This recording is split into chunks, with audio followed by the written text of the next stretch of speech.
주제 찬양을 같이 한번 읽고 가사를 음미하는 시간을 갖겠습니다. 세상 흔들리고 사람들은 변하여도 나는 주를 섬기리. 주님의 사랑은 영원히 변하지 않네. 나는 주를 신뢰해. 오직 믿음으로 내가 살리라. 오직 믿음으로 내가 살리라. 믿음은 들리고 사람들 주를 떠나도 나는 주를 섬기리. 주님의 나라는 영원히 쇠하지 않네. 나는 주를 신뢰해. 오직 의인은 믿음으로 말미암아 살리라.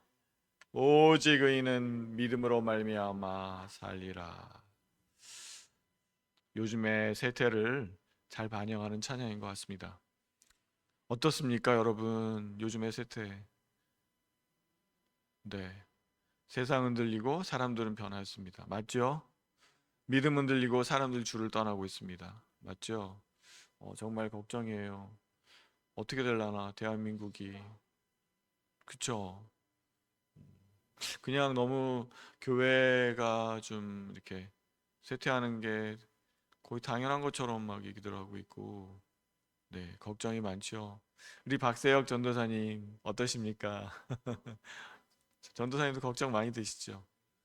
순천에 있을 때는 이런 잘 못 느끼셨죠? 순천은 성도니까 네, 잘 못 느꼈는데 서울만 해도 너무나도 이 변화의 정도가 심해서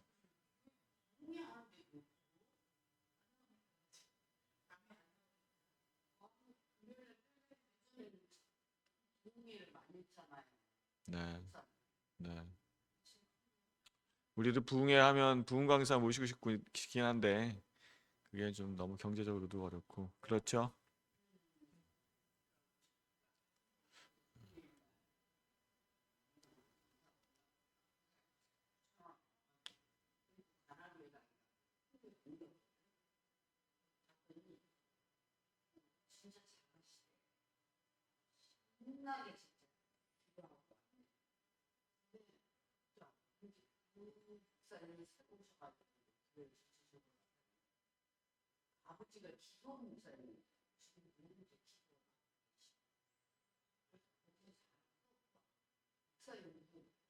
기도의 사람이에요. 찬양과 기도의 사람.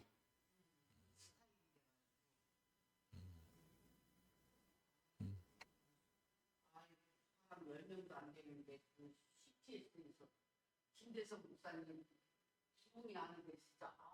열 명 안 돼도 부흥회 목사님을 모시고 해요? 우리도 그렇게 한번 해볼까요?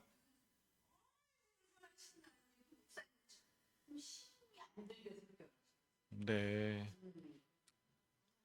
근데 우리도 좀 그렇게 해볼까?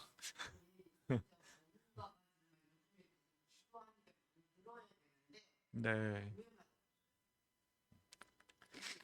그래서 세상이 흔들리고 믿음 흔들리고 근데 요런 상황에서 완전히 반전이 있습니다. 뭐죠?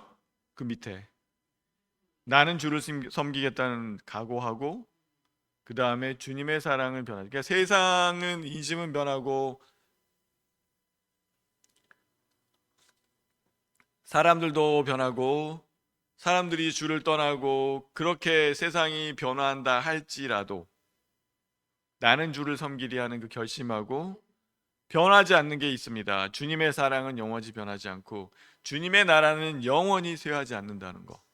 놀랍지 않습니까? 네. 이 찬양이 얘기하는 강력한 메시지가 있습니다. 우리가 변하더라도 주님은 변하지 않고 주님의 나라도 변하지 않는다. 그러니까 세상 사람들은 그리고 저희들은 너무 약하기 때문에 세상이 변화되고 우리가 세상이 변화되면 우린 마음이 약해지잖아요. 그러니까 마치 주님의 나라는 이제 쇠퇴할 것 같고 주님의 사랑도 식어질 것 같은 그런 느낌이 든단 말이에요. 근데 실상은 주님의 사람도 영원히 변하지 않고 주님의 나라도 영원히 쇠하지 않는다는 그 사실, 그것을 우리가 명심해야 된다고 말을 하는 겁니다. 그래서 이것이 무서운 것 같아요. 세상의 변화와 상관이 없다. 그러면 어떤 결정을 할 것인가? 우리는 믿음으로 살겠다는 그 결심은 우리도 변하지 않아야 된다고 말을 하죠. 오직 의인은, 하나님을 믿는 하나님의 사람들은 오직 믿음으로 말미암아 살아야 한다. 세상이 어떻게 되든 그건 상관이 없다. 이렇게 얘기를 하고 있습니다. 찬송가는 그냥 넘어가고요. 네. 그러면 오늘은 시편 97편입니다. 핵심은 왕이 다스리시니 땅은 즐거워하라. 네. 왕이 다스림, 하나님의 다스림은 영원하니 땅은 즐거워하라. 이 내용이고요. 본문을 한번 읽어보겠습니다. 90편 1절을 한번 읽어볼까요? 여호와께서 다스리나니 땅은 즐거워하며 허다한 섬은 기뻐할지어다. 여러분, 이 시편 97편 1절을 보면 이 시편 97편이 언제 작시가 되었을 거라고 생각이 되십니까?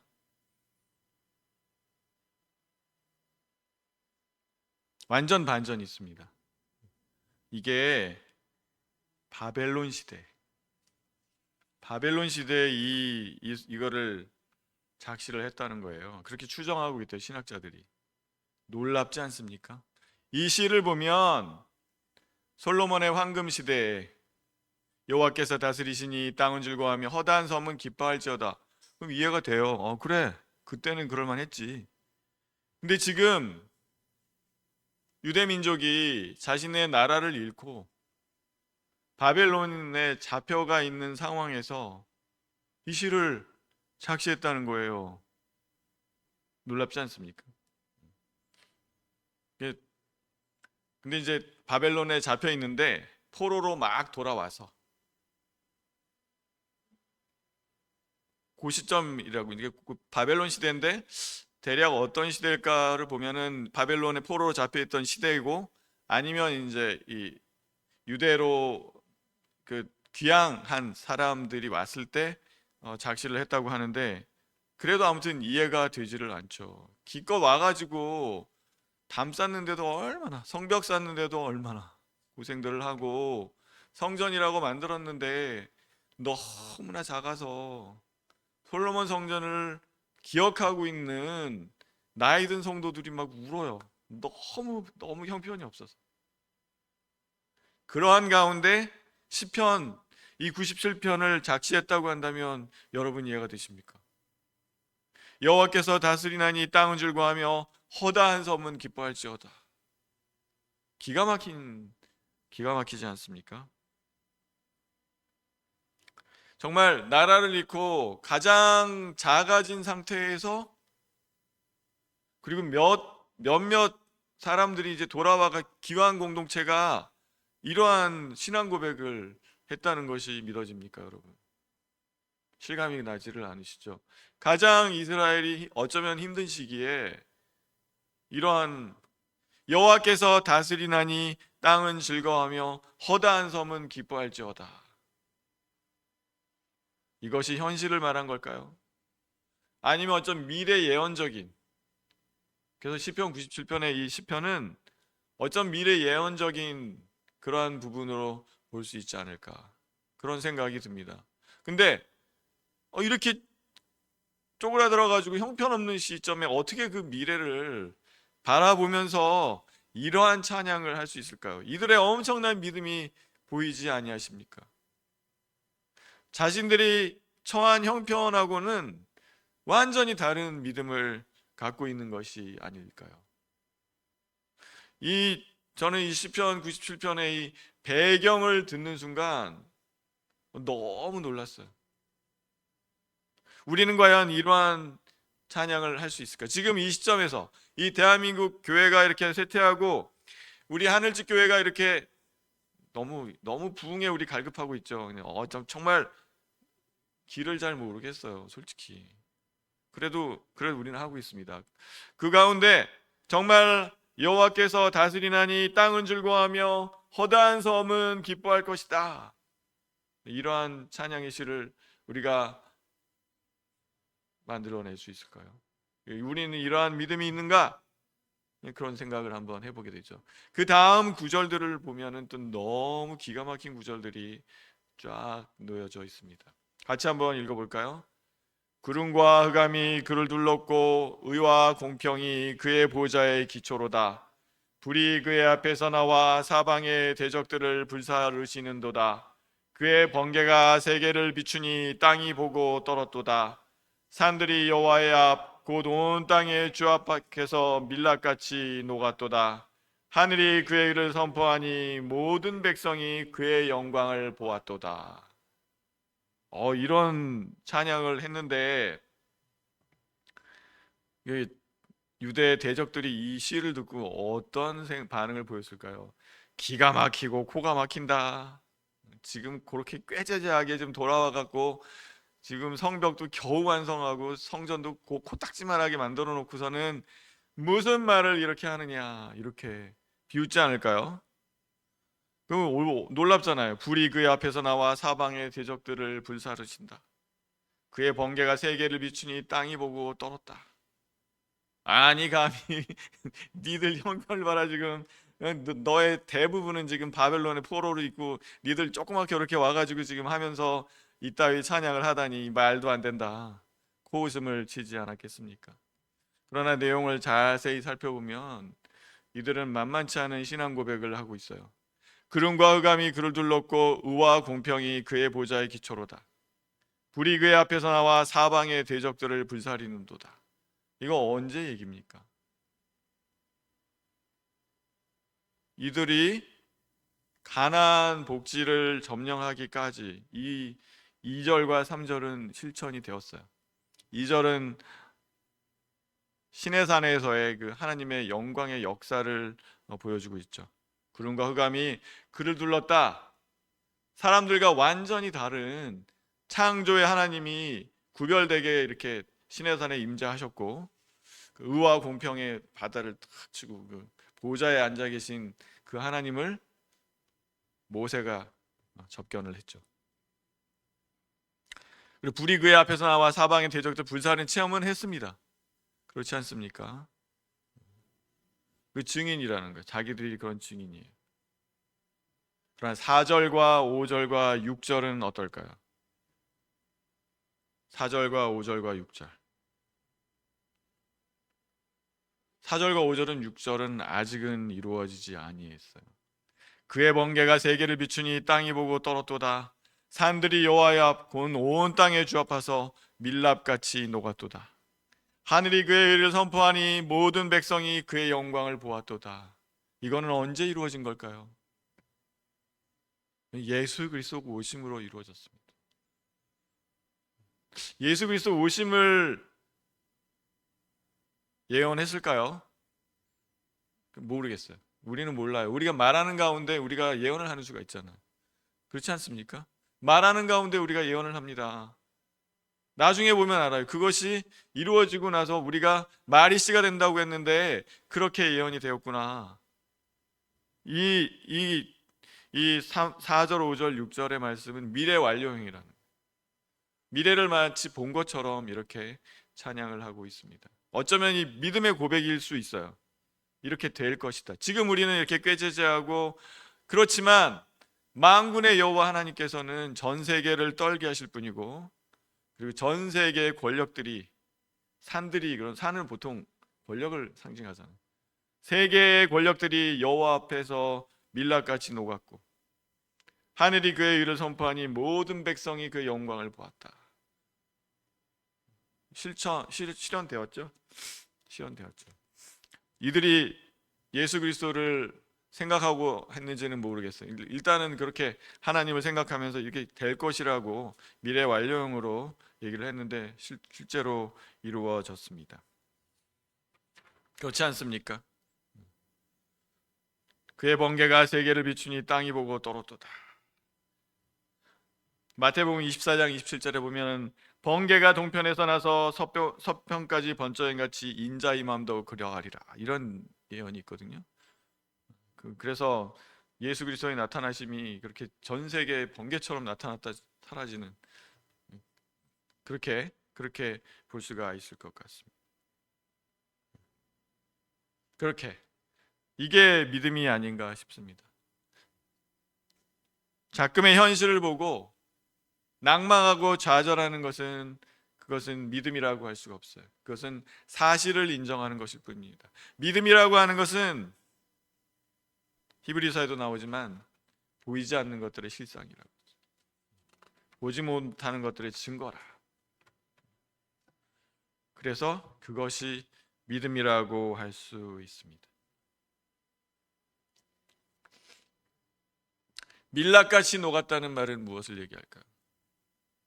산들이 여호와의 앞 곧 온 땅의 주 앞에서 밀랍같이 녹았도다. 이것은 로마로부터 시작이 되었죠. 로마의 그 막강한 권력이 기독교 앞에서 밀랍같이 녹았습니다. 그 전 세계를 하나님의 말씀이 밀랍같이 녹이는 현실이 있었죠. 우리는 요 4절, 5절, 6절의 증인이죠. 우리는 4절, 5절, 6절을 인정할 수 있습니다. 그러나 이 시를 작시한 이 사람들은 바벨론 포로 기왕 공동체로서 그 조그만 힘없는 성벽도 겨우 완성하고 그 조그만 성전 하나 완성하고 비참함에 울었던 그 사람들이었다는 것을 생각하면 믿음이 과연 무엇인가 하는 것을 보지 아니할 수 없습니다. 우리는 지금 많이 힘들다고 하죠. 한국교회 지금 침체, 영원히 부흥할 것만 같은 한국교회가 조금 침체되고 있습니다. 이 상황에서 우리는 그러면 어떠한 믿음을 갖는 것이 옳을 것인가? 현실을 보고 현실을 인정하고 현실에 맞추어서 우리의 신앙이 떨어지는 것은 그것은 믿음이라 할 수가 없습니다. 현실을 바라보고 인정하는 그러한 것이지 믿음은 아닌 것입니다. 우리는 지치지 않고 이렇게 기왕 공동체 이 신앙 고백처럼 오늘 시편 97편처럼 그렇게 살았으면 좋겠습니다. 내일의 교회를 걱정할 필요는 없는 것 같아요. 내일은 우리 것이 아닙니다. 마태복음 6장 34절에 그러므로 내일 일을 위하여 염려하지 말라. 내일 일은 내일 염려할 것이요 한날의 괴로움은 그날의 족하니라. 이런 말씀이 있습니다. 그래서 우리는 이들의 신앙을 본받았으면 좋겠습니다. 현재를 보고 미래를 말하는 것은 믿음이 아닙니다. 현재는 이러하지만 하나님을 바라보고 미래를 확신하는 것이 그것이 믿음일 것입니다. 시편 97편 11절을 우리 같이 한번 읽어볼까요? 의인을 위하여 빛을 뿌리고 마음이 정직한 자를 위하여 기쁨을 뿌리시는도다. 네. 우리는 의인을 위하여 빛을 뿌리고 마음이 정직한 자를 위하여 기쁨을 뿌리는, 빛을 뿌린다, 씨앗을 뿌린다는 말입니다. 연약한 씨앗이라도 뿌리는, 오늘 당장은 믿음의 씨앗을 뿌리고 지금 당장은 우리가 수확을 하지는 못할지라도 미래를 위해서 오늘 하나님께서 원하시는 대로 씨앗을 뿌릴 수 있는 그러한 우리가 되어야 될 것입니다.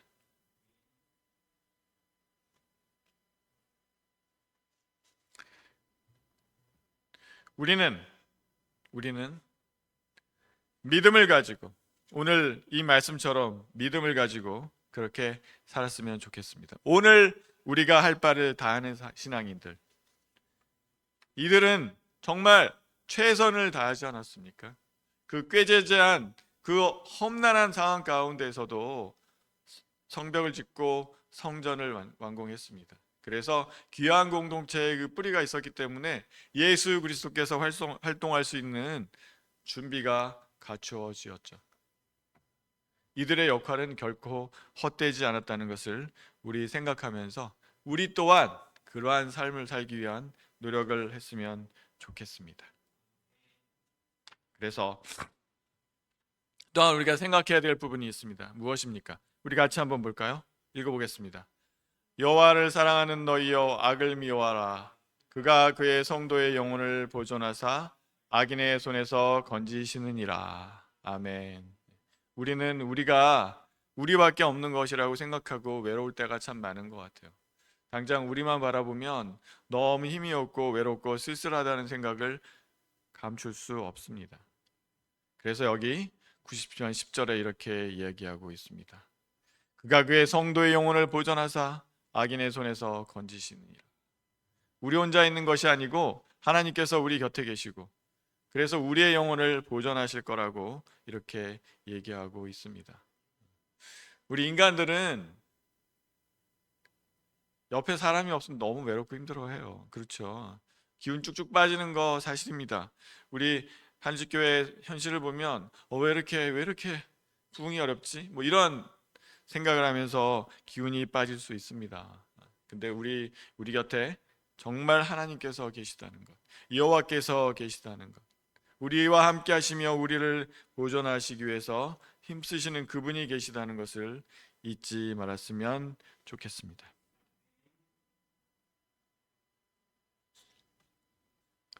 포로에서 돌아온 이스라엘이 초라한 성전 앞에서 여호와께서 다스리시나니,